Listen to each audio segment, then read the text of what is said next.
as a member of the product team, one of the things you're going to learn really soon is the need to manage expectations. Because everybody's got expectations about what we're doing, right? Whether it's our bosses, it's the C-suite folks, it's marketing, or most importantly, our customers, right? And so managing those expectations is definitely a skill you're going to want to learn. And we'll get into some different ways to do that. But just to kind of help you understand what I'm talking about here, this is this idea that human beings have a couple of little quirks, right? One of them is, if I'm doing something, it's hard. If you're doing it, it's easy. It's just a given. We just need to accept it as how we're wired. But the other thing is that expectations can cause a lot of friction for people. And if they feel like their expectations aren't being met, whatever they are, that tends to amp up a lot of anxiety and frustration, which means that when you finally turn over whatever it is that you've been working on, you may already be in the negative with them because in their head, they're having a bad experience. So what you want to do is you want to be proactive about managing this. And as an example, I'm going to use restaurants, right? So when you go to a restaurant, and it's very busy, so like I'm recording this at the end of the summer and like everybody's getting their last trips to the beach in or their favorite locations. And at some point they're going to want to go out and have something to eat. And they're not always going to remember to make the reservation. So when they go and you're running the restaurant and you're swamped, right? You're trying to make people happy, but you've got reservations, you've got people who are taking longer than planned because there's a whole structure to running a restaurant, right? There's a lot of pieces in play. There's a lot of gears turning, and your customer doesn't understand that. They doesn't understand how it all works. And most importantly, it's not their job to, right? They're there as a customer because they have a need that needs to be met. We're hungry. The kids are cranky because they haven't eaten. We need food now. And the reality of, there's 50 people ahead of them online and the restaurant is packed, doesn't factor into the fact that they have a need and they want it met now. And even if they are sympathetic to you, it's still an irritation somewhere deep in them. So, there's a couple of different ways that people have handled that. Sometimes it's just, being polite and, you put your name on the wait list and trying to explain it to them. You're going to get varying levels of acceptance on that. But as the wait continues, the frustration grows, right? So some restaurants then, are like, they'll encourage people to go to the bar and hang out and listen to the music. Sometimes people will be okay with that. Sometimes they won't. Sometimes maybe a bar or a restaurant will have like some sort of gift shop or something that you can go check out. So they'll push them to that, but that doesn't always feel good for some people, right? It kind of feels like a hard sell kind of thing. Or you can suggest, walking around the grounds, maybe they've got, a really nice view and all that kind of stuff, which works for a certain amount of time, but it also then creates another problem, and that's, what if I don't hear you call my name, right? Because sometimes they'll call their names over speakers and all that, but there's a lot going on. There could be a lot of ambient noise. And so it adds another concern on top of everything else. So one of the solutions that the restaurant industry has come up with for that kind of thing, in the beginning, it was these beacons. So let me just show you what I'm talking about. And you've probably at some point seen this, right? So they've got these kinds of things at the desk and they program it up and they hand it to you. And then when you're ready, it tells you, that your table is ready, right? Some of the higher end ones not only tell them that, but will also give them a countdown on how much time is left.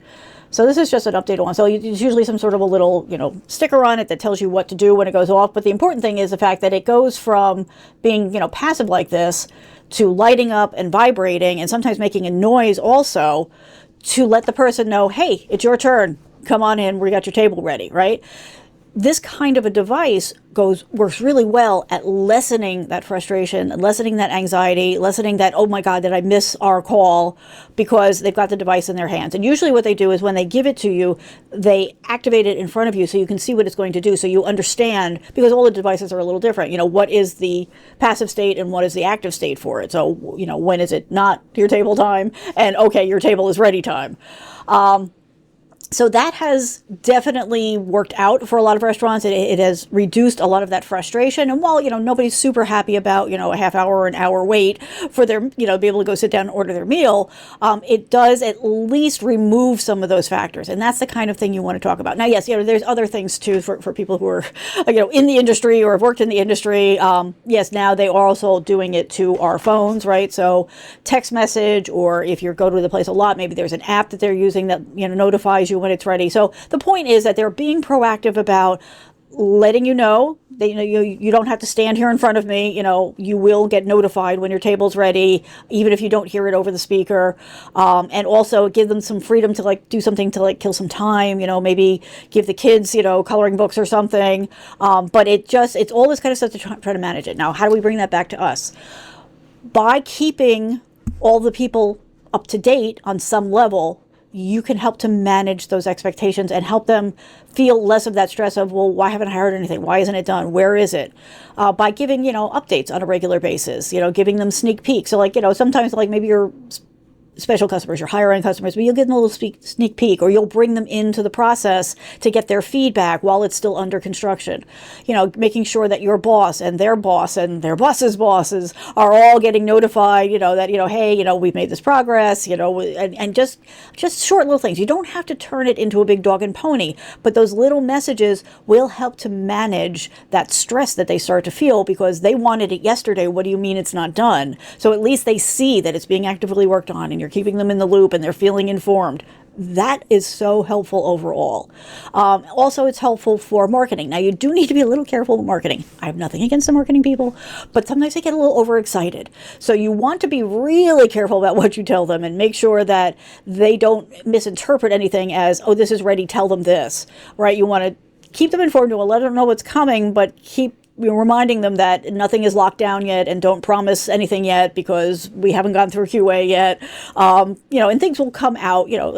Obviously you're going to release something good, but maybe, there's the must have, nice to have, and wish we had, right, with the wish list. You may not get out of the must have, right? You may never get to the other two tiers for the first release, but you'll get to them later. So that's why you have to kind of extra manage the expectations around marketing, because you don't want them selling something that you're not going to have available in the near future, right?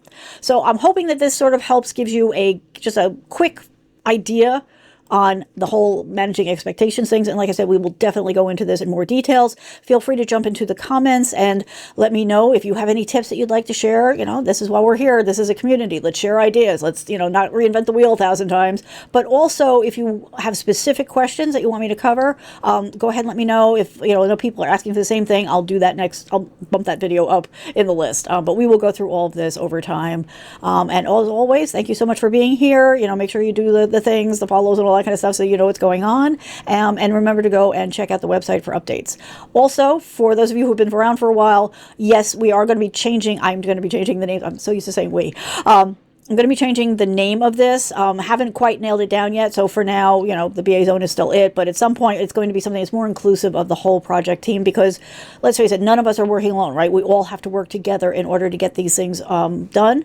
So we're gonna bring more people into the tent. And so just keep an eye on your emails. I will definitely let you know about that. And there'll be a transition so that and we'll keep this domain alive for a while. Okay? Thanks so much. Have a good one and manage those expectations.